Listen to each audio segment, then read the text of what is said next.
Assalamualaikum warahmatullahi wabarakatuh. Sobat Misteri Sunyi Mencekam. Buat Anda pecinta cerita-cerita horor, Anda sudah berada di channel yang tepat. Karena setiap hari kami selalu menyuguhkan cerita-cerita misteri yang menarik, seperti kisah berikut ini yang sudah kami siapkan untuk Anda, berjudul Terekan Kedung Janin. Keinginan bapakmu itu baik, Nduk. Itu juga buat keselamatan dirimu dan keluarga. Bokngah dengan suara lembut mencoba memberi pengertian pada Warni, anak perempuannya yang baru saja membeli sebuah rumah bersama Rahmat suaminya. Meski tersirat kekecewaan, ia masih berusaha tenang menghadapi watak keras Warni yang menolak untuk membuat syukuran atas rumah baru dan sekaligus kehamilan pertamanya setelah 4 tahun menikah. Jangan kuno banget, Mak. Ini sudah zaman modern, sudah nggak ada acara-acara seperti itu. Aku tetap nggak mau syukuran. Warni masih tetap ngotot untuk tidak membuat acara apapun. Meski berkali-kali Mbokngah merayu dengan suara lembut, meyakinkan, mengingatkan akan adat ketimuran yang masih terjaga kuat dalam keluarganya. Tapi Warni bersikukuh pada pendiriannya. Sepincuk nasi putih apa nasi campur kulupan saja kamu berikan tetangga-tetangga barumu nggak apa-apa, War. Karena kamu itu hidup bertempat di desa. Kali ini Pak Kasdi suami Mbokngah juga Bapak Warni ikut andil dan bicara. Ia baru saja muncul dari belakang bersama Rahmat suami Warni. Namun lagi-lagi ucapannya tak mampu menggoyahkan tameng baja kengeyelan Warni. Ia masih terus berpegang pada prinsip dan keyakinannya. Bahkan logika dan nyata adalah segalanya. Warni tak percaya dengan ritual apapun, entah dari adat istiadat, tradisi maupun dari keagamaan. Terlebih jika menyangkut hal-hal berbau mistis, gaib, Warni sangat-sangat mengingkari. Hal itu terjadi semenjak Warni menempuh pendidikan tinggi dari sebuah universitas tak begitu besar di sebuah kota. Walau tak semua, atau mungkin hanya beberapa saja, alumni dari universitas tersebut beranggapan sama dengan Warni. Tapi banyak yang menduga jika Warni sedikit banyak terdoktrin oleh pergaulannya selama kuliah di kampus itu. Bokngah dan Pak Kasdi yang menyadari dengan perubahan tabiat Warni sempat berharap setelah menikah, anak perempuan sulungnya itu bisa berubah seperti dulu, patuh, serta tahu sopan santun. Tapi sayang, kini Warni malah terkesan lebih sadis dan keras kepala. Bahkan berharap Rahmat suaminya sendiri, sikapnya tak jauh beda. Sore itu perdebatan alot antara Warni dan kedua orang tuanya berakhir kemenangan untuk Warni. Pak Kasdi dan Bokngah menyerah. Mereka tak kuasa mendengar ucapan-ucapan kasar Warni, hingga akhirnya memilih untuk mengalah dan pulang dengan kekecewaan mendalam. Dik, apa nggak sebaiknya sekali ini kita ikuti saran bapak dan ibu? Ucap Rahmat setelah kepergian mertuanya. Alah mas, kok kamu malah ikut-ikutan? Jawab Warni ketus. Bukan begitu, Dek. Tadi aku sempat ngecek tanah dan rumah ini sampai belakang, dan bapak mengatakan kalau pekarangan belakang paling ujung ngeres. Rahmat kembali menjelaskan, berharap Warni bisa berubah pikiran. Tapi bukan sebuah jawaban mengenakan hati diterimanya, melainkan ejekan dan ledekan sengit yang keluar dari mulut Warni. Yang ngeres itu pikiran halumu dan bapak, mas. Aku tetap tidak akan mengadakan acara apapun. Buang-buang duit aja. Lagi-lagi Rahmat hanya bisa terdiam. Mengalah adalah satu-satunya cara baginya menghindari keributan dengan Warni. Sebab sudah 4 tahun dirinya berumah tangga, tak sekalipun bisa menentang jika Warni sudah bersikap batu. Dan akhirnya, sejak detik itu, hari itu, dimulainya kehidupan baru Rahmat bersama Warni dalam kemandirian atau di rumah sendiri.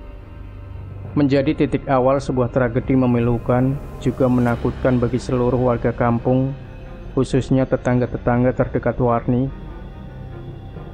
Hari demi hari dilalui Rahmat dan Warni seperti biasa, normal layaknya orang lain. Meski dalam beberapa hal, khususnya cara bermasyarakat, keduanya sering menjadi gunjingan warga, terutama sikap Warni. Namun bagi Warni sendiri, bukanlah satu perkara penting untuk mengganggu aktivitasnya. Kehidupannya memang lebih mapan dibanding tetangga-tetangga terdekatnya, membuat matanya semakin memandang sebelah kepada mereka-mereka yang tak menyukainya. Memasuki bulan kedua, bertepatan dengan usia kandungannya yang ke-6, Warni mengajukan cuti dari tempatnya bekerja, menghabiskan waktu hanya di dalam dan sekitaran rumah tanpa mau bersosialisasi. Warni sendiri sangat menyayangi janin dalam rahimnya. Semua yang ia inginkan seperti umumnya wanita hamil untuk menyenangkan calon bayi selalu terpenuhi. Tapi satu hal Warni lupakan, jika dirinya hidup dalam lingkup sebuah kampung di mana adat istiadat dan pantangan, khususnya wanita hamil, masih dijaga erat. Seperti halnya sore itu, entah terdorong oleh apa, tiba-tiba saja Warni punya keinginan untuk berjalan-jalan ke belakang rumah, mengabaikan waktu surup yang dipantang umumnya warga, tapi tidak baginya. Tak ada apapun saat ia sampai di pekarangan belakang, hanya hamparan lahan kosong miliknya, berbatasan langsung dengan rumpunan bambu-bambu bergerumbul milik warga sekitar. Nyanyian lirih dari bibir Warni mengiringi langkahnya, mengitari sungai kecil sebagai ambang batas. Sekaligus digunakan jalan air dari dapur dan sumur, tempatnya juga tetangga kanan kiri. Suara serangga kecil menjadi teman bagi Warni saat itu. Sebelum satu sosok lelaki tua bercaping khas petani datang dari pekarangan sisi kanan menghampiri dirinya. Ada kesan heran dari raut wajah lelaki tua itu ketika melihat Warni berjalan sendirian di waktu petang dengan kondisi perut membuncit.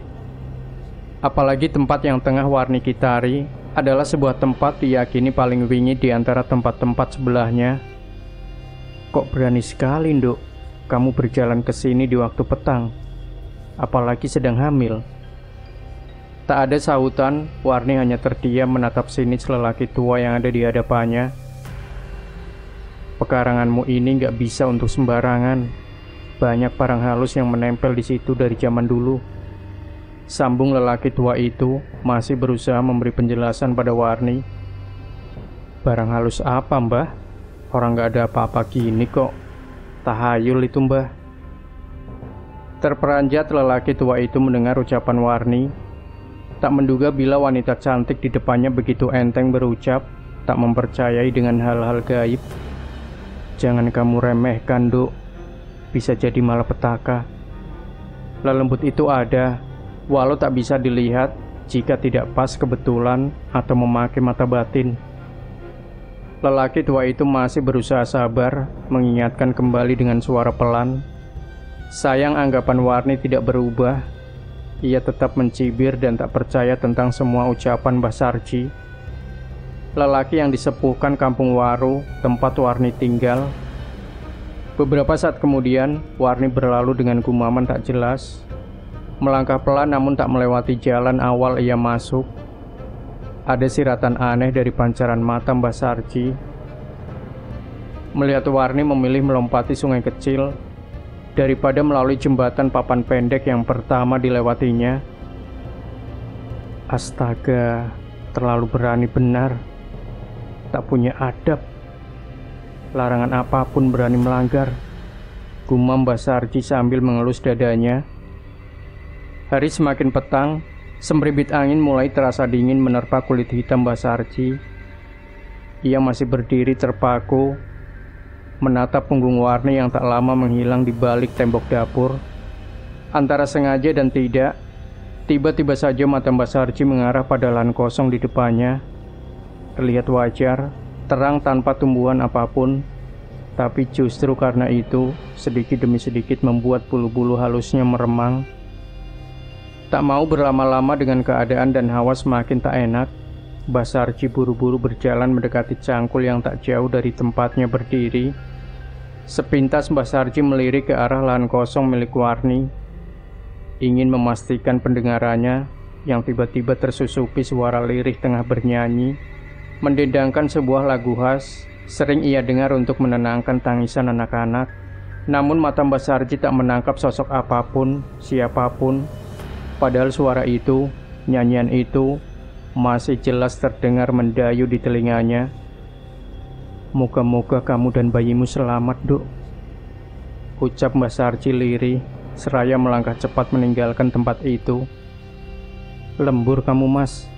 Tanya Warni melihat Rahmat yang baru pulang dan berdiri di depan pintu kamar. Aneh, biasanya Rahmat akan langsung menyahut ucapan Warni, tapi kali ini Rahmat hanya terdiam di depan pintu tak menjawab, seperti ada sesuatu yang menahan langkah dan lidahnya. Mas, lagi, kali ini lebih keras dan ketus suara Warni, membuat Rahmat sebentar tersadar dan tergagap. Iya, Dik, lembur, sahut Rahmat terbata. Meski kaki Rahmat akhirnya mengayun masuk ke dalam kamar, tapi dari wajahnya masih menyiratkan sesuatu yang berbeda. Apalagi ketika dirinya begitu dekat dengan Warni, rautnya semakin menggurat rasa heran dan menahan satu keganjilan. Dek, kamu pakai parfum apa toh? Tanya Rahmat penasaran dengan bau wangi nan lembut tercium semerbak sedari awal ia masuk. Parfum? Aku nggak pakai parfum apa-apa. Memangnya Mas mencium bau apa? Jawab Warni dan berganti melempar pertanyaan. Oh, Mas kira... Rahmat menghentikan ucapannya. Ia tersadar jika sampai diteruskan bakal menjadi sebuah perdebatan. Sebab bau wangi yang tercium oleh hidungnya adalah bau wangi bunga kamboja. Alah kamu ini, Mas, paling berhalu lagi, sahut Warni dengan ekspresi mencibir, seolah tahu yang ada di pikiran suaminya. Rahmat yang tengah membereskan tas kerjanya mengacuhkan ucapan Warni. Ia tak mau tubuh lelahnya bertambah beban dengan sebuah pertengkaran.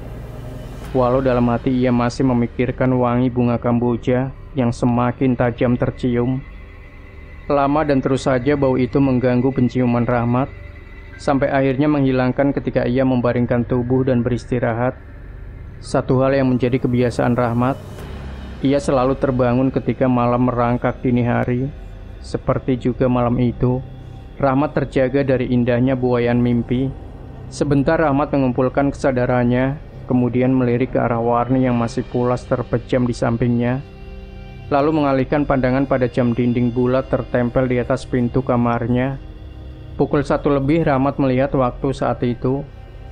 Tak beda jauh dengan waktu-waktu saat ia terbangun di malam sebelumnya. Namun entah mengapa, malam itu ia seperti enggan turun dari ranjang, seolah ada sesuatu yang menahan tubuhnya beranjak dari kamar. Tapi demi hajat yang tak tertahankan lagi, Rahmat terpaksa bangkit dan melangkah menuju kamar mandi. Sunyi dan hening dirasa Rahmat saat itu. Hanya suara serangga kecil dari luar dan kebiuran air ditumpahkannya dari gayung mewarnai akhir hajat rutinnya. Tapi setelahnya, di saat dirinya akan kembali ke kamar, satu kejanggalan ia temukan. Rahmat terkejut, kaget dan tertegun. Tersisip rasa curiga melihat pintu dapur yang menghubungkan langsung dengan pekarangan belakang terbuka lebar. Matanya spontan mengedar ke sekeliling dapur dan ruang makan, mencari-cari satu sangkaan yang membersih dalam benak jika seseorang telah masuk rumahnya tanpa izin. Akan tetapi, setelah beberapa saat Rahmat mencari dan tak menemukan tanda-tanda apapun, ia melangkah mendekati pintu, berniat menutupnya kembali. Namun, baru saja tangannya menyentuh hendak menarik gagang kayu yang menempel sebagai handle. Sapuan angin dingin berbau wangi kamboja menerpa tubuh dan wajahnya. Seketika Rahmat terperanjat, merinding, mengingat bau wangi itu sedari sore sudah mengganjal pikirannya. Cepat tangan Rahmat menarik gagang dalam genggaman dengan kuat, mencoba menutup kembali dan menghindari tiupan angin yang membawa wangi kembang kamboja. Tapi sayang, sekuat tenaga ia keluarkan, berusaha dan mencoba berkali-kali. Daun pintu itu tak sedikit pun bergeser maju, seperti tertahan sesuatu yang berat di belakangnya. Rahmat terdiam sebentar, bingung, dan mulai tersusupi rasa takut oleh kenyataan tak masuk akal di depannya. Sesaat berpikir, Rahmat pun berjalan keluar untuk melihat apa yang sudah menahan pintu tertutup. Lagi-lagi Rahmat dibuat tercengang, mendapati di belakang pintu kosong, tak menemukan apapun. Tak ada apapun yang mengganjal atau menahannya. Bahkan tak lama daun pintu bergoyang pelan, menandakan jika pintu itu ringan tanpa beban. Tercenung Rahmat, seolah tak percaya dengan semua kejadian yang baru saja ia alami. Batinnya berkecamuk antara takut dan heran. Namun tak lama, rasa herannya, rasa bingungnya terjawab oleh satu suara lembut di ujung belakang pekarangan. Suara lirih tengah bernyanyi dari sesosok wanita berbaju putih, berambut sepinggang, berayun mengikuti irama nyanyiannya. Meski terlihat sedikit samar, tapi sosok yang berdiri membelakangi sanggup membuat tubuh Rahmat seketika dingin. Perlahan sosok berbau wangi bunga kamboja menggerakkan tubuhnya, berbalik dan menghadap tepat ke arah Rahmat. Memperjelas mata Rahmat akan sosok itu, walau dari jarak beberapa meter, tubuh Rahmat seakan mati rasa. Setelah pandangannya terbantu cahaya lampu dari sudut dapur, dengan jelas, sangat jelas sekali, melihat sosok wanita itu bernyanyi sembari menimang sesosok bayi dalam dekapannya. Bukan sosok wanita itu, juga bukan wangi kembang kamboja yang membuat detak jantung Rahmat tak beraturan, melainkan bayi dalam timangannya masih berlendir dan berlumur darah, seperti baru saja terlahir. Sadar akan sosok di hadapannya bukanlah manusia, Rahmat buru-buru melangkah masuk dengan penuh ketakutan, tak memikirkan lagi pintu dapur yang masih terbuka, membiarkan tubuhnya basah berkeringat tanpa mengelap. Sebab saat itu yang ia ingin, yang ia mau, kedua telinganya, matanya, hidungnya, tidak lagi mendengar sajak menidurkan seorang anak, melihat sosok wanita menimang bayi masih berlendir merah, serta menghilangkan aroma wangi kembang kamboja atau yang ia tahu sebagai kembang kuburan. "Mas, bangun." Sedikit keras suara Warni pagi itu membangunkan Rahmat. Pasalnya Warni melihat satu hal tak biasa dari diri suaminya, masih meringkuk saat mentari sudah menampakkan sinarnya. Sebentar Rahmat membuka matanya, terdiam memulihkan kesadaran sebelum beranjak bangkit dari ranjang, bertilam kain lembut bercorak bunga dengan warna hijau mendominasi. "Mas, kamu semalam yang membuka pintu dapur ya?" tanya Warni kembali setelah melihat Rahmat bangkit dan duduk di tepian ranjang. Namun Rahmat hanya terbengong, seperti sedang mengingat sesuatu. "Mas, ditanya kok malah bengong?" Lagi-lagi suara Warni meninggi, melihat Rahmat diam mengacuhkan ucapannya. "Bukan, Dek. Tapi..." Ragu Rahmat untuk meneruskan kalimatnya. Tak yakin Warni bisa menerima penjelasannya. "Tapi kenapa?" sambar Warni spontan mendengar ucapan suaminya terputus. Rahmat masih terdiam beberapa saat, menimbang-nimbang segala konsekuensi bila ia menceritakan semua kejadian dialaminya semalam. Ditatapnya wajah Warni sebentar, seolah ingin meyakinkan dirinya bila sang istri yang kini duduk di sampingnya mau mendengar dan percaya dengan semua ceritanya. "Anu, Dek, omongan Bapak bener. Pekarangan belakang rumah kita memang ngeres," jawab Rahmat. "Maksud Mas?" kejar Warni menciutkan wajahnya. "Semalam Mas mengalami sendiri, benar-benar melihat atau di belakang rumah kita ada setannya, demitnya." Warni yang awal terlihat antusias, seketika menyahut cepat cerita Rahmat. Tapi dari ucapannya, Rahmat tahu jika istrinya mencibir tak percaya. "Sudah Mas, sekarang mandi, sarapan, berangkat kerja. Biar urat halumu bisa kendor dari pikiranmu, bisa jernih," sambung Warni seraya bangkit menyunggingkan senyum sinis. "Tapi Dek, Mas serius." Rahmat masih mencoba meyakinkan Warni. Namun, lagi-lagi suara tawa yang didapatnya membuatnya hanya bisa menarik napas panjang atas ketidakpercayaan dan ejekan-ejekan istrinya. Rahmat akhirnya bangkit dan berlalu ke belakang, menyudahi obrolannya dan meninggalkan Warni yang masih terpingkal, menyisakan kejengkelan, rasa dongkol tak terungkap dan hanya mengendap dalam batinnya. Selesai membersihkan tubuh serta memindahkan sepiring nasi goreng ke dalam perutnya, Rahmat berangkat menjalankan kewajibannya sebagai khalifah dalam rumah tangga, melupakan sejenak rasa takut, was-was dan emosi yang tertahan. Sementara Warni seperti hari-hari biasa, ia hanya menghabiskan waktunya di dalam rumah. mengabaikan tetangga kanan kiri yang berkumpul sembari mengawasi anak-anak mereka tengah bermain riang. Tak ada niatan sedikit pun dalam diri Warni untuk sekedar basa-basi atau membaur guna saling mengenal. Meski terkadang bergelayut rasa bosan, tetap saja Warni enggan untuk melenturkan kekakuan pikirannya. Seperti hari itu, saat waktu mulai meninggalkan siang menyambut sore, Warni terlilit rasa bosan. Beberapa jam ia merebahkan tubuhnya di kasur empuk, membuat urat dan ototnya menegang, memaksanya untuk bangkit dan beranjak keluar kamar. Tak ada tempat pasti di tujuh Warni, ia hanya melangkah pelan menuju belakang, melirik serta menatapi isi ruang makan dan dapur yang letaknya berdampingan dengan kamar mandi, dilengkapi sebuah sumur berbantu sanyo. Warni terus melangkah dan baru berhenti beberapa langkah dari pintu dapur, mendekat ke arah sisi kiri, menatapi sebuah karung terikat 3 tali putih memocong.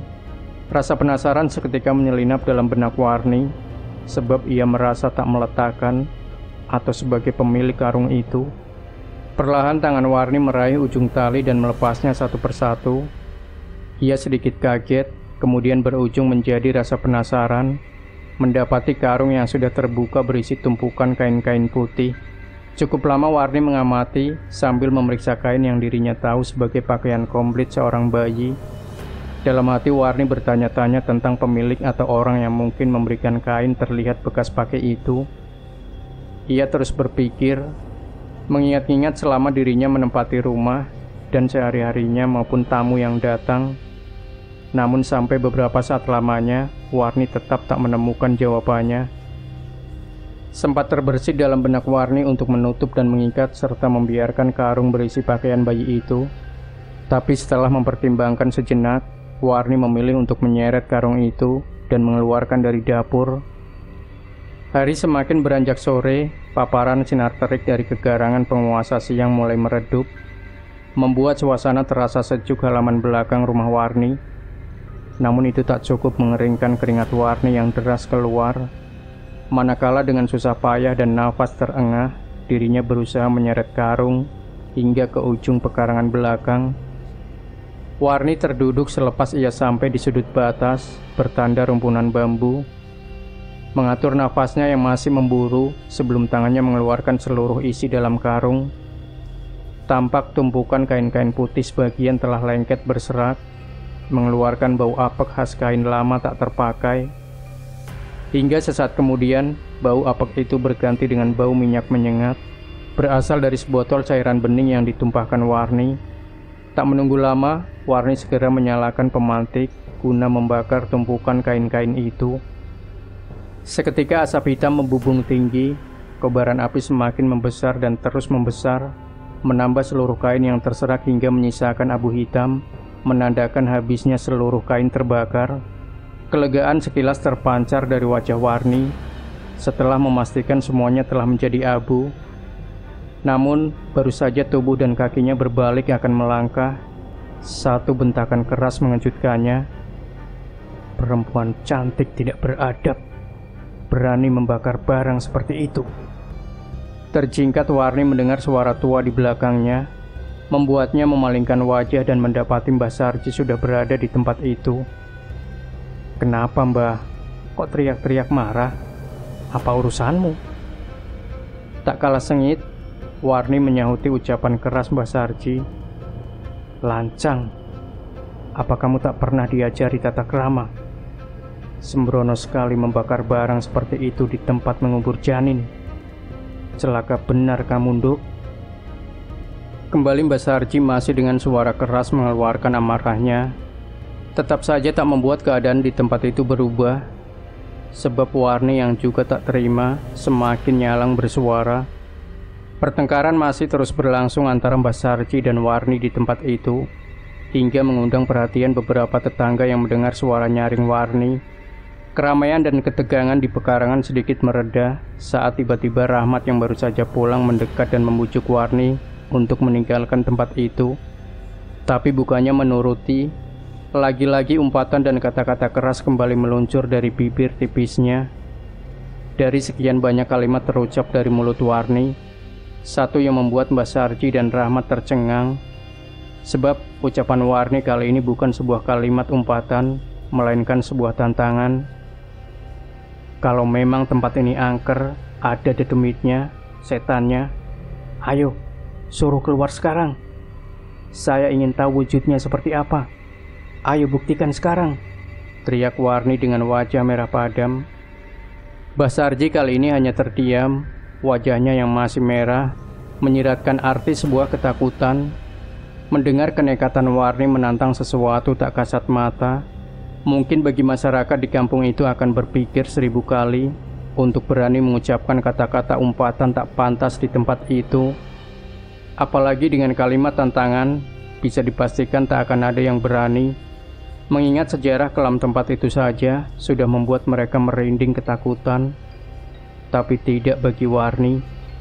Meski sudah pernah dirinya diingatkan, nyatanya tak membuat Warni sadar atau lebih menghormati.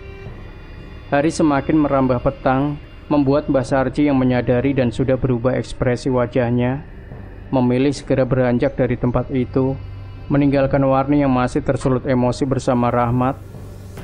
Ayo Dik, sudah petang, ajak Rahmat selepas kepergian Mbah Sarji dan beberapa tetangga, menyadarkannya jika saat itu hanya tinggal dirinya dan Warni yang masih berada di pekarangan belakang rumahnya.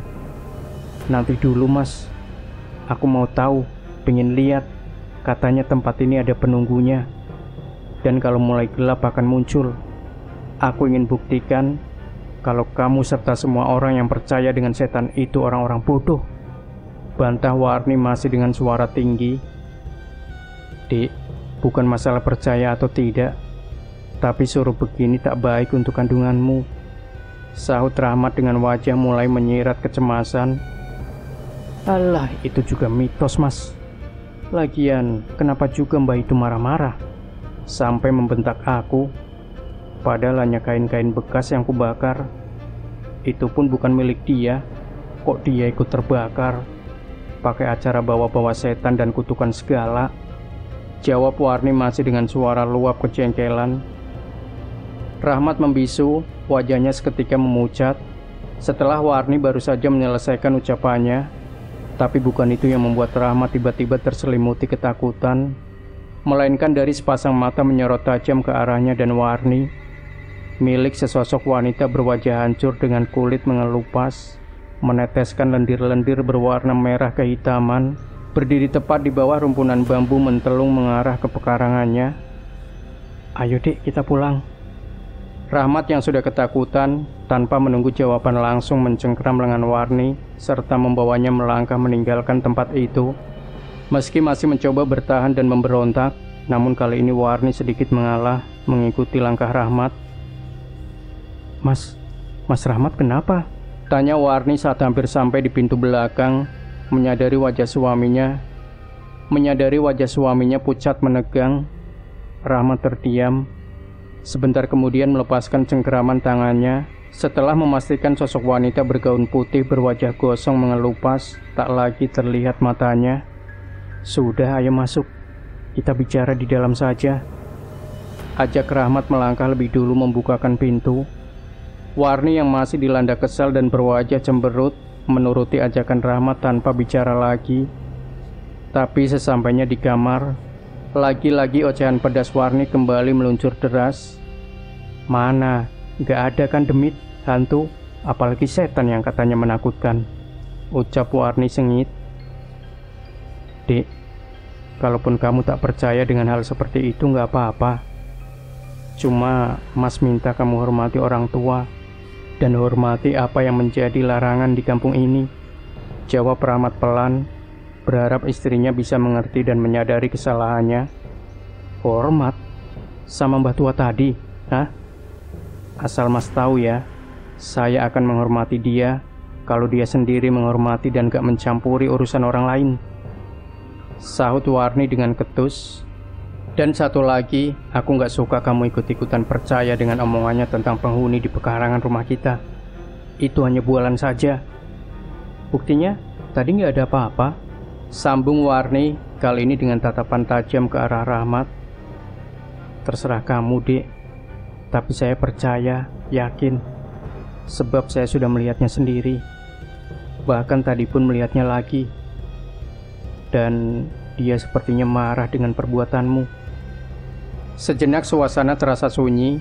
Warni yang mendengar ucapan Rahmat terlihat dia memandang wajah suaminya dengan tatapan sekilas serius. Tapi tak lama, senyum tawa Warni meledak dibarengi gelengan kepala, menganggap ucapan Rahmat seolah hanya guyonan untuknya. Mas, rupanya kamu sudah termakan omongan Mbah Tua tadi. Coba deh, kalau tuh setan gak terima, marah karena saya bakar-bakar di tempat itu, suruh kesini. Ucap Warni dengan sunggingan senyum mencibir.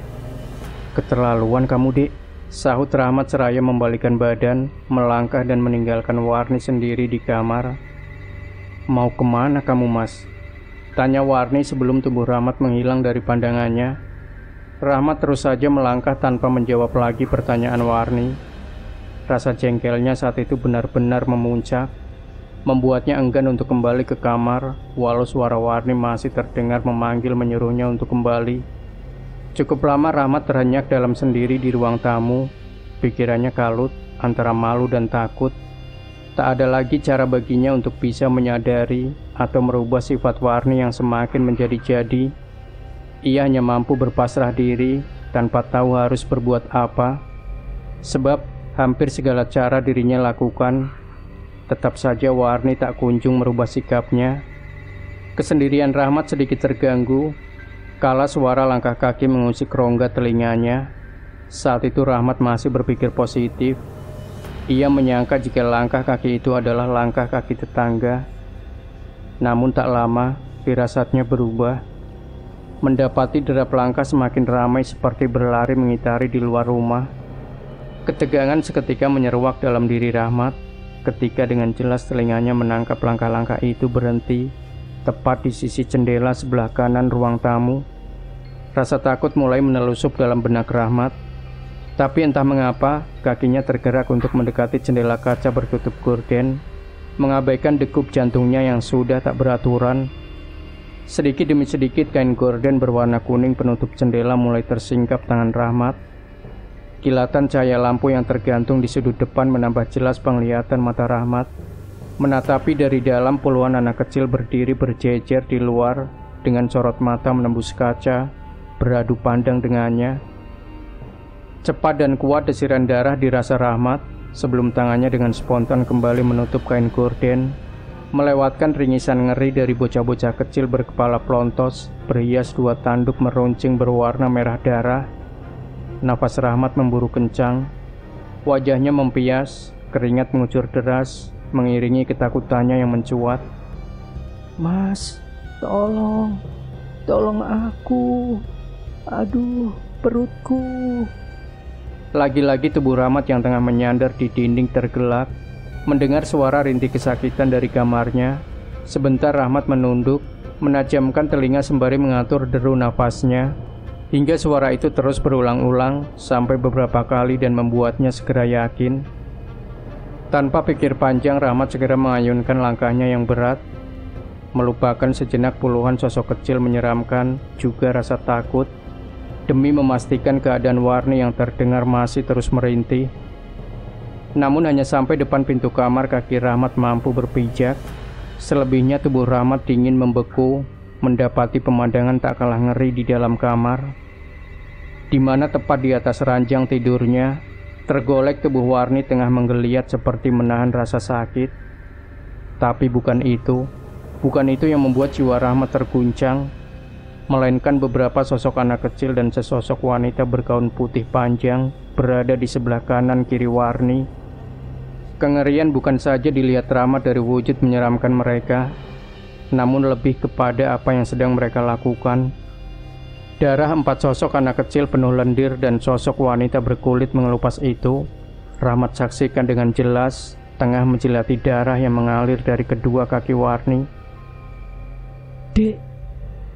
Tanpa sadar bibir Rahmat berucap memanggil, membuat sosok-sosok itu berhenti menikmati tetesan darah dari kaki Warni dan beralih menatap dirinya dengan sorot mata tajam, bersama senyuman sinis keluar dari sudut bibir mereka yang berlumuran darah.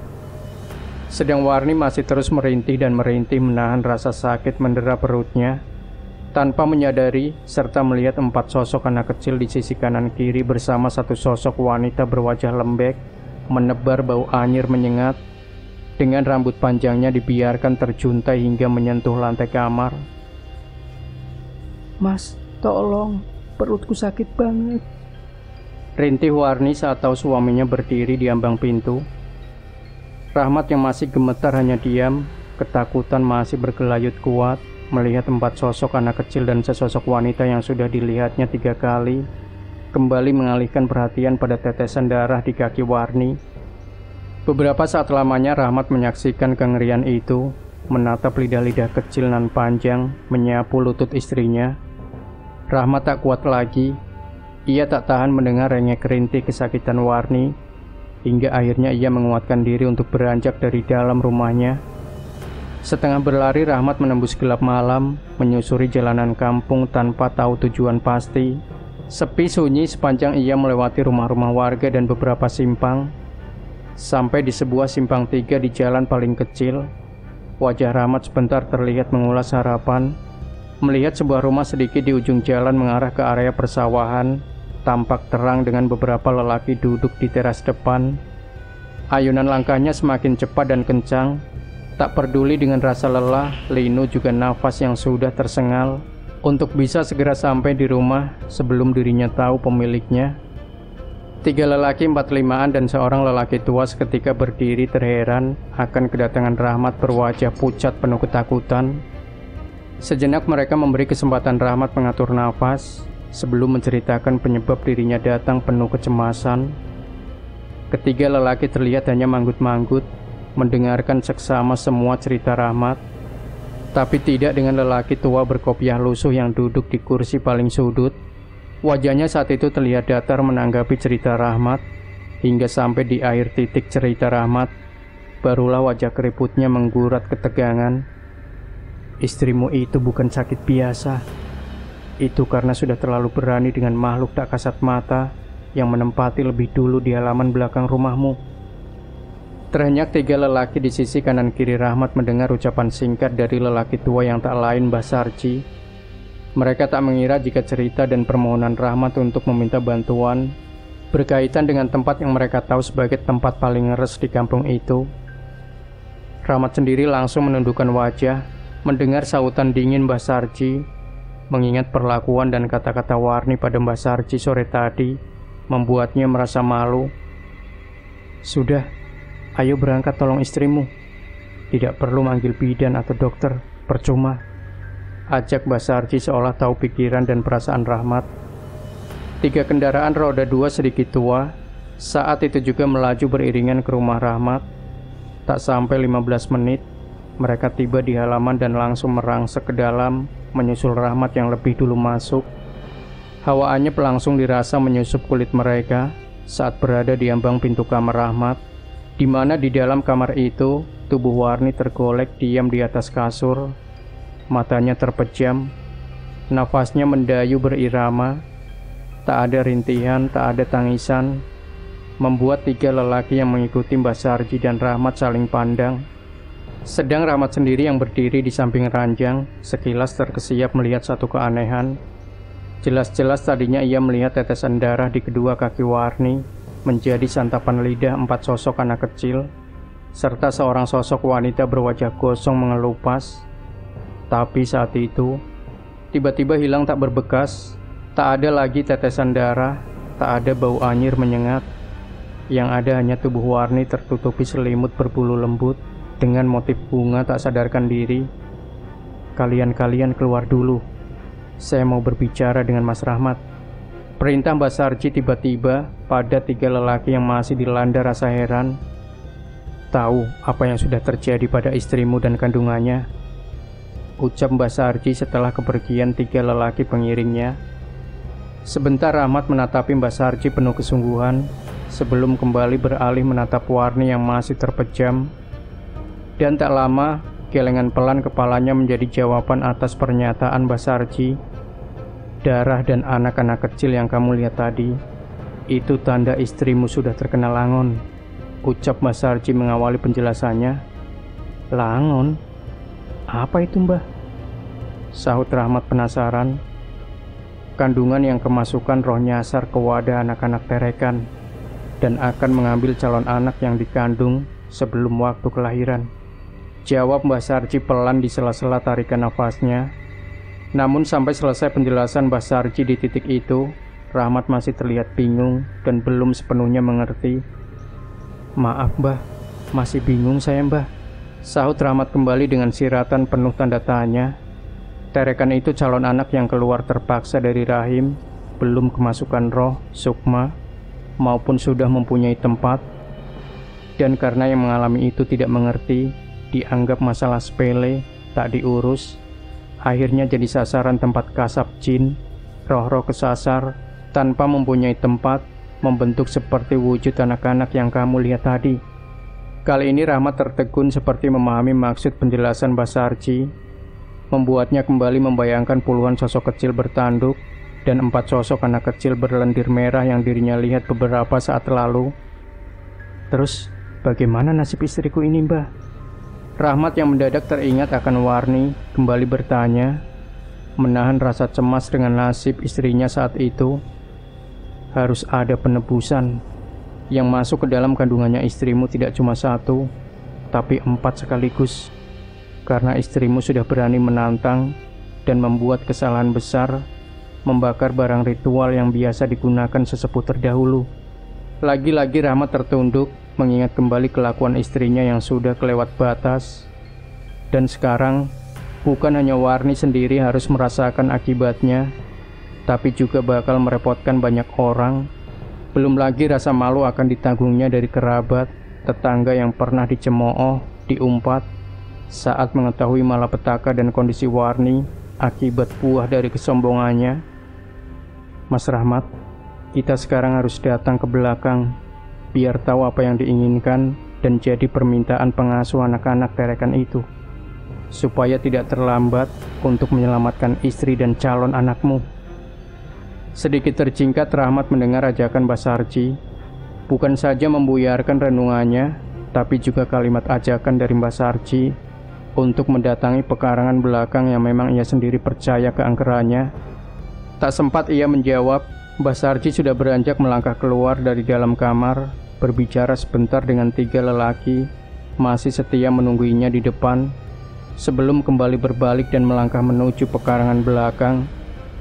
Hanya keheningan dirasa Rahmat saat mengikuti setapak demi setapak ayunan kaki di belakang Mbah Sarji. Wajahnya menyirat penuh ketegangan, membayangkan sosok wanita berwajah mengelupas yang bersemayam di tempat bakal ditujunya. Bayangan itu semakin menari-nari di pelupuk mata Rahmat. Ketika ujung sisi kiri pekarangan mulai terlihat samar, jiwanya seketika bergejolak, tubuhnya mempias mendapati hawa sangat dingin dan lembab. Setelah melewati beberapa langkah jembatan papan pendek sungai kecil yang digunakan sebagai pembuangan air dari sumur dan dapur, padahal Rahmat tahu dan yakin betul jika saat itu malam belum masuk waktu dini hari. "Kamu tunggulah di sini, jangan pergi dari sini sebelum saya berdiri. Satu lagi, jangan kamu hiraukan apapun yang terlihat di depan matamu," pesan Mbah Sarji lirih saat menghentikan langkahnya dan hanya tinggal berjarak beberapa depa dari rumpunan bambu. Rahmat mengangguk, meski dirinya tak mengerti dengan apa yang akan dilakukan Mbah Sarji. Ia baru tahu setelah tak lama Mbah Sarji duduk bersila bergumam pelan, melafalkan kalimat-kalimat berbahasa Jawa kuno, tepat di depan kubangan abu hitam tempat Warni membakar tumpukan pakaian bayi. Beberapa detik, beberapa menit dilalui Rahmat dalam gungkungan rasa tercekam. Posisinya yang berdiri di belakang Mbah Sarji sesaat bergeser menyamping, menghindari sapuan angin datang tiba-tiba, membuat abu-abu hitam bekas terbakarnya kain berterbangan memutar.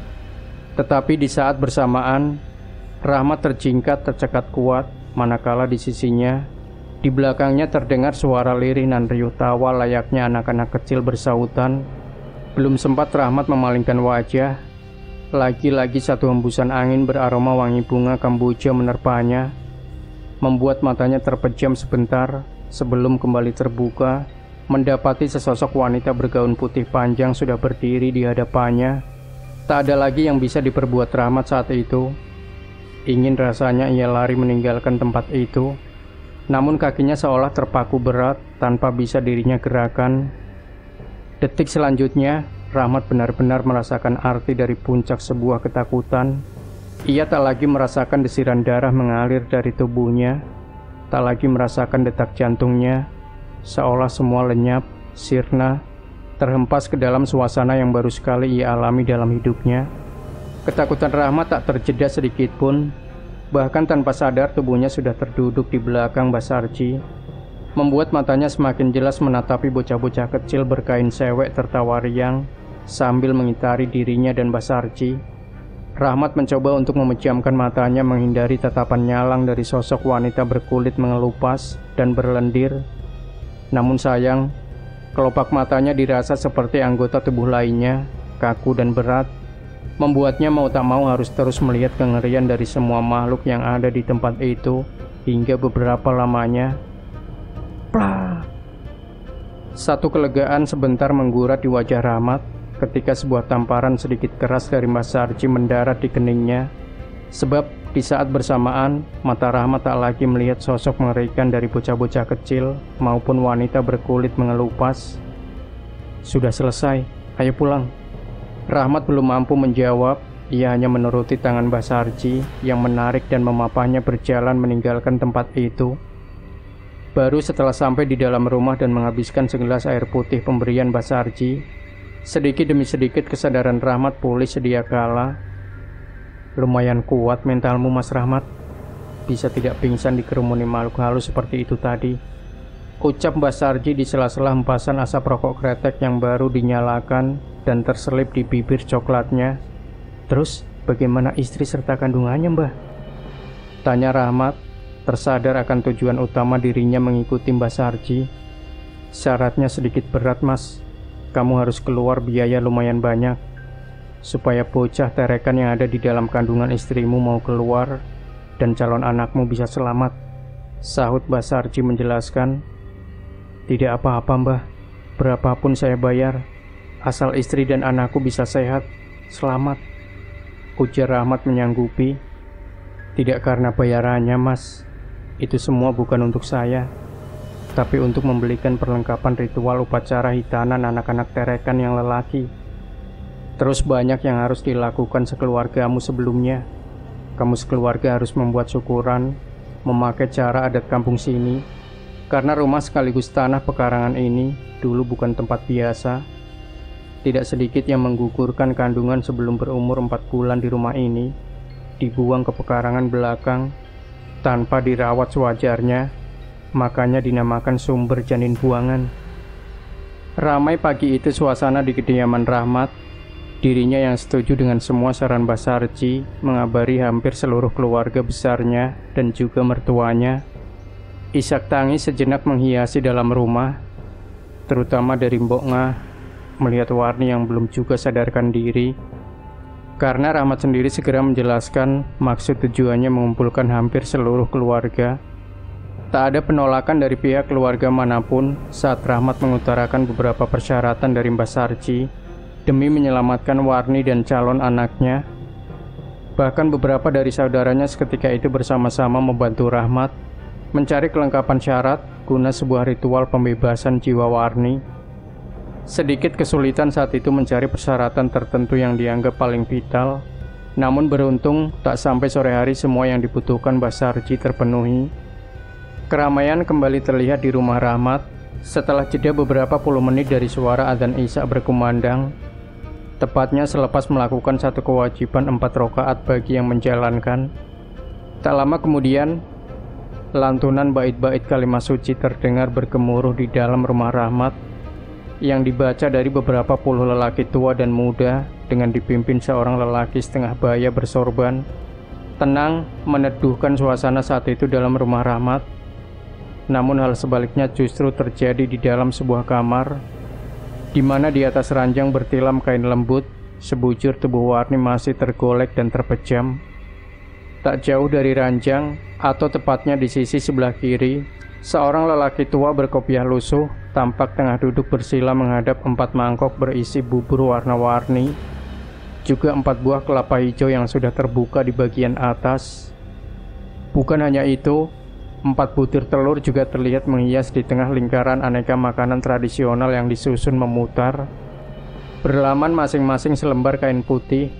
Sedang di ujung ranjang, di kolong bawah selonjoran kaki warni, teronggok cawan besar berisi darah merah kehitaman mengental dari seekor kambing berbulu hitam yang menjadi salah satu sarana bagi Mbah Sarji. Hawa sedikit panas dirasakan Mbah Sarji, membuat buliran-buliran keringat keluar dari pori-pori kulit, merembes hingga membasahi baju dombornya. Entah hawa itu berasal dari reaksi ritual atau karena kamar yang tertutup rapat. Mbah Sarji masih terus berada di dalam kamar itu, terdiam dan terpejam, meski di luar, di ruang tamu serta teras depan sudah lengang, hanya menyisakan beberapa kerabat dekat dan seorang lelaki setengah baya bersorban yang baru saja selesai memimpin acara doa bersama. Beberapa detik, beberapa menit, sampai beberapa jam kemudian, akhirnya Mbah Sarji menyudahi ritual weningnya, beranjak keluar dengan tubuh serta wajah pucat terbasahi keringat. Langkah sempoyongannya seketika disambut wajah menyirat harap-harap cemas dari keluarga Warni, terutama Rahmat, Mbok Ngah, dan Pak Kasdi. "Bagaimana Warni, Mbah?" tanya Mbok Ngah terlihat tak sabar menunggu Mbah Sarji yang sedang mengatur deru nafasnya. Mbah Sarji terdiam menatap Rahmat, tak lama beralih pada sosok bersorban yang dikenal orang paling disegani untuk urusan agama, Lukman. Satu tarikan napas panjang mengawali cerita Mbah Sarji, bagaimana awal dirinya dalam melakukan mediasi ritual wening dan berhasil mengeluarkan 4 bocah terekan yang menghuni garba Peteng Warni. Namun itu semua harus dibayar satu kesepakatan sebuah pengakuan. Pengakuan seperti apa, Mbah? Tanya Lukman yang sedari awal hanya mendengarkan. Ia merasa ada satu kejanggalan dengan kalimat sebuah pengakuan. "Pengakuan sebagai orang tua asuh," jawab Mbah Sarji. Suasana seketika tersentuh keheningan setelah semua mendengar dan tahu apa maksud dari ucapan Mbah Sarji. "Apa tak ada cara lain, Mbah? Takutnya Mbak Warni tetap tak percaya dengan semua ini," ujar Lukman merasakan satu kekhawatiran. Mengingat Warni mempunyai jalan pikiran dan keyakinan berbeda daripada umumnya masyarakat setempat. Itulah yang menjadi tugas utama Mas Rahmat. "Untuk cara lain, saya..." Mbah Sarji terdiam sejenak seolah berpikir untuk menyambung ucapannya. Namun tak lama, bukan kata-kata yang keluar dari bibir sepuhnya, melainkan gelengan pelan kepala sebagai satu isyarat ketidakmampuan. "Tidak apa-apa, Mbah. Saya akan berusaha sekuat mungkin meyakinkan Warni. Mudah-mudahan setelah sadar, dia bisa menyadari dan merubah kekeliruannya." Rahmat yang sudah merasa tak enak hati, akhirnya membuka suara demi meyakinkan Mbah Sarji, Lukman, dan termasuk dirinya sendiri. Malam itu, setelah semuanya tak lagi bisa mencari cara lain, akhirnya menyepakati cara yang diambil Mbah Sarji, tak terkecuali Ustadz Lukman. Dirinya yang menjadi salah satu sesepuh di bidang agama, ikut menyanggupi membantu dengan lantunan doa-doa dan ayat-ayat suci Al-Quran selama 3 hari berturut-turut, dengan harapan Warni bisa segera tersadar dari semuanya. Namun, lagi-lagi satu masalah kembali muncul.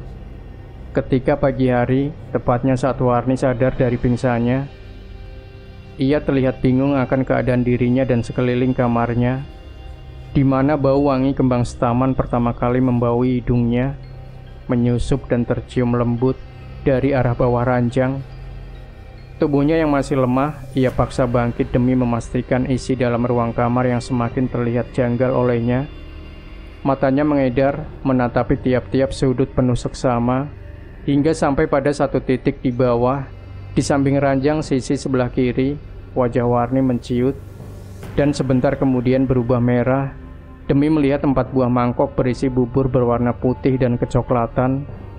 Tak hanya itu, Warni benar-benar tercengut menahan marah, melihat semua isi ruang kamar dipenuhi kelengkapan sebuah ritual yang digunakan Mbah Sarji.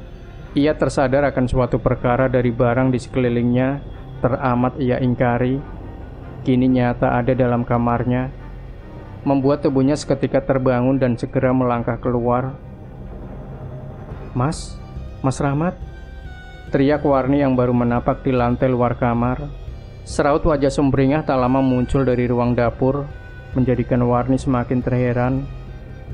Sebab wajah itu bukan milik Rahmat, melainkan wajah Mbok Ngah, ibu Warni sendiri. Ibu? Kok ibu ada di sini? Tanya Warni dengan wajah menciut. Alhamdulillah, kamu sudah siuman, Dok. Sahut Mbok Ngah bukan menjawab pertanyaan Warni, tapi lebih kepada mengekspresikan kebahagiaannya melihat Warni yang sudah sadar. Siuman? Apa maksud ibu? Dan apa sebenarnya yang terjadi, Bu? Kembali Warni bertanya penuh kebingungan, melihat ibunya terlihat begitu bahagia pagi itu. Kamu dari kemarin pingsan, makanya ibu ada di sini sama bapak. Jawab Mbok Ngah sembari menuntun Warni duduk di ambal ruang keluarga. Warni hanya terdiam setelah menselonjorkan kedua kakinya di ambal berbulu halus. Namun dari raut wajahnya, ia seperti terkejut mendengar sedikit penjelasan ibunya. Baru saja Warni ingin membuka mulut dan bertanya kembali. Tiba-tiba ia dikejutkan oleh kemunculan 3 lelaki dari arah ruang tamu. Kedua bola mata Warni spontan melotot tajam demi melihat satu sosok di antara suami dan bapaknya, menunjukkan satu ekspresi ketidaksenangan dan kemarahan pada sosok lelaki itu. Mau ngapain orang tua itu di sini? Ucap Warni sengit, ditujukan pada sosok lelaki tua di samping Pak Kasdi yang tak lain adalah Mbak Sarji. Warni, jaga sedikit omonganmu. Beliau Mbak Sarji yang sudah ikut andil menyelamatkanmu. Sahut Pak Kasdi dengan tegas sedikit tertahan mendengar ucapan putrinya dirasa tak sopan pada Mbak Sarji. Sudah Pak, tidak apa-apa. Ucap Mbak Sarji seperti tak enak sendiri melihat suasana yang berubah canggung. Tolong Mas Rahmat, bantu saya membereskan perlengkapan yang ada di dalam kamar. Sambung Mbak Sarji meminta Rahmat yang terdiam untuk membantunya.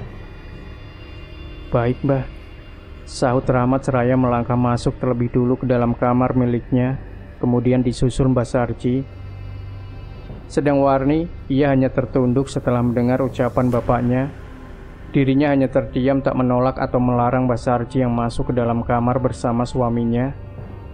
Tapi dalam diamnya, Warni sesekali melirik dengan sorot sinis penuh kebencian. Dok, sekali ini saja ibu harap kamu mau menuruti dan mengerti. Perkara yang kamu hadapi sekarang ini bukanlah masalah sepele. Ini menyangkut keselamatanmu dan juga bayi dalam kandunganmu. Ucap Mbok Ngah memecah perasaan canggung antara Warni dan Pak Kasdi yang masih sama-sama tercenung. Tak ada sautan, Warni masih tertunduk meski ia mendengar penuturan ibunya. Entah apa yang ada dalam pikirannya saat itu, hingga membuatnya sama sekali tak menyahuti perkataan Mbok Ngah yang terus berucap memberi nasihat dengan lembut. Mbok Ngah baru berhenti berkata ketika Rahmat dan Mbak Sarji keluar dari kamar, ikut mendengarkan sebentar pesan-pesan dari Mbak Sarji, dan melihat tangan sosok tua itu memberikan 2 botol air bening kepada Rahmat. Sebelum akhirnya sosok Mbak Sarji berpamitan, Dek, ini kamu minum separuh, dan separuhnya lagi kamu usapkan pada kandunganmu. Pinta Rahmat kembali menyodorkan salah satu botol berisi air sepeninggalan Mbak Sarji. Untuk apa Mas? Dan ini air apa? Jawab Warni sambil menerima botol berukuran sedang dari tangan suaminya. Ini air sudah didoakan oleh Pak Lukman untuk memagari kamu dan bayi dalam kandunganmu, jawab Rahmat. Mas, aku ini cuma kecapean saja. Aku nggak apa-apa. Mas lihat sendiri kan, kalau aku dan kandunganku baik-baik saja. Mending Mas Rahmat panggilin bidan atau dokter kandungan saja deh, daripada harus percaya dengan yang beginian, apalagi sama Pak tua tadi. Lagi-lagi Rahmat, Mbok Ngah dan Pak Kasdi dibuat tercengang dengan apa yang diucapkan Warni. Mereka terlihat saling pandang. Tak menduga jika Warni belum juga tersadar setelah pingsan begitu lama akibat perbuatannya sendiri. Dek, aku mohon sekali ini saja, kamu mau mendengar dan mengesampingkan ketidakpercayaanmu terhadap hal mistis atau apapun. Ini kamu anggap saja air biasa dari seorang ustadz. Ucap Rahmat pelan dan berharap Warni mau berubah pikiran. Mas, mendingan kamu antar saya ke bidan atau dokter sekarang. Biar sekalian tahu jenis kelamin anak kita. Bukan malah menyuruh saya buat minum dan percaya dengan akal-akalan orang-orang itu. Sedikit tersenyum kali ini Warni menyahut ucapan Rahmat, namun senyum sebuah cibiran. Warni, kamu benar-benar kelewatan. Seharusnya kamu berterima kasih dengan Mbak Sarji dan Ustadz Lukman, bukan malah menyebut mereka seperti itu. Tegas, lagi-lagi ucapan Pak Kasdi yang sudah mulai geram dengan semua ucapan dan anggapan Warni. Bisa saja kan Pak, ini akal-akalannya Mbak Sarji yang masih tak terima dengan ucapan saya tempo hari.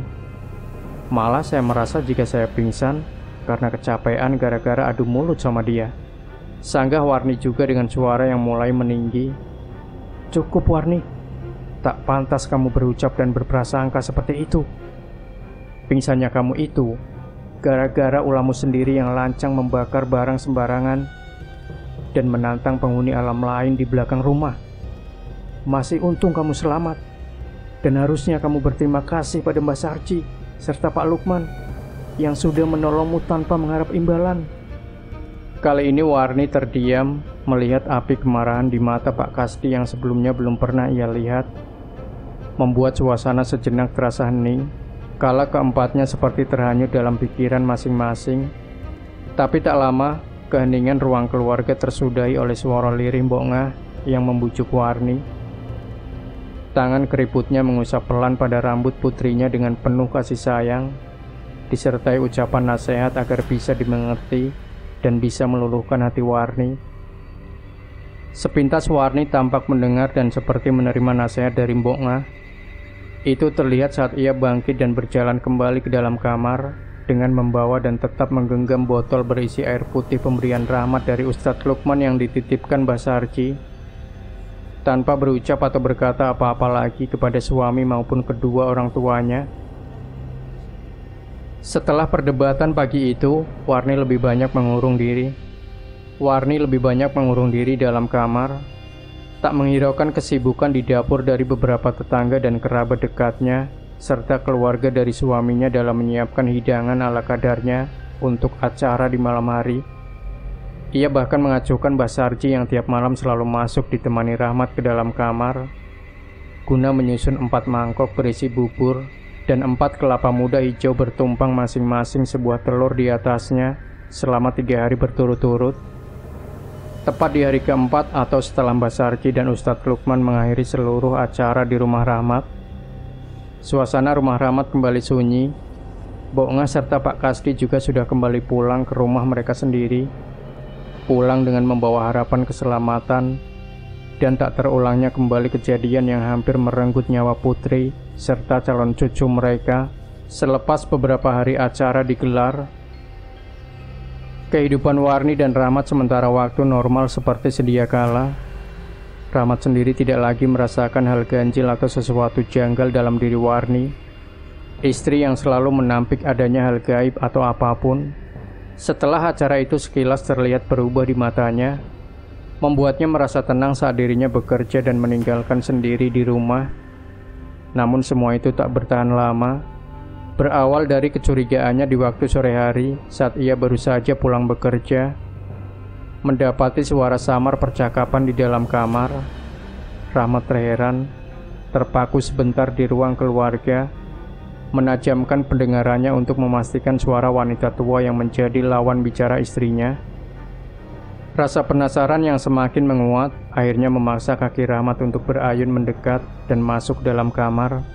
Setelah ucapan salam dari bibirnya, terlebih dahulu mengawali.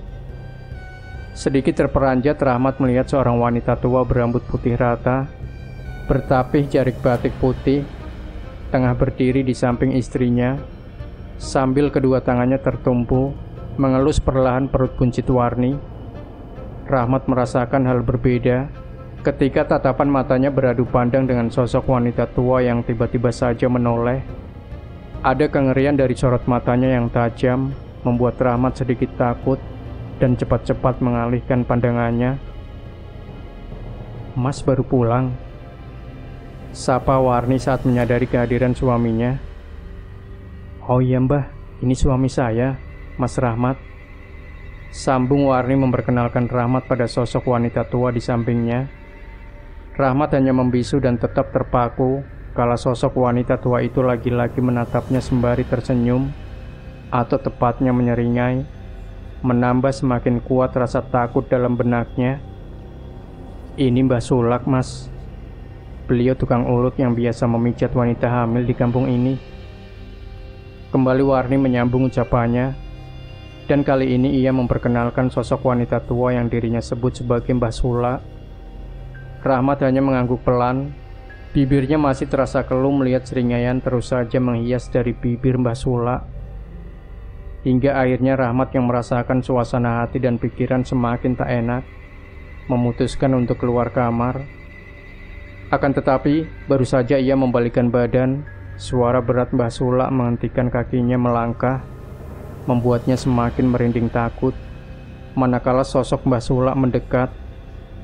Bukan saja karena sosoknya yang terlihat ngeri oleh mata Rahmat saat itu, melainkan juga bau menyengat yang menyebar dari tubuh Mbah Sulak. Bau yang seketika mengingatkannya akan satu hal, dan biasa ia jumpai atau dipakai dalam mengurus prosesi sebuah jenazah, yaitu bau kapur barus. Nah, bagaimanakah kelanjutan dari kisah ini? Masih ada satu part lagi yang tidak boleh Anda lewatkan, bagian terakhir dari sebuah kisah misteri yang berjudul Terekan Kedung Janin. Dan jangan lupa berikan komentar Anda, like, share video ini, subscribe channel Sunyi Mencekam. Nantikan kembali cerita-cerita misteri terbaru dari kami. Wassalamualaikum warahmatullahi wabarakatuh.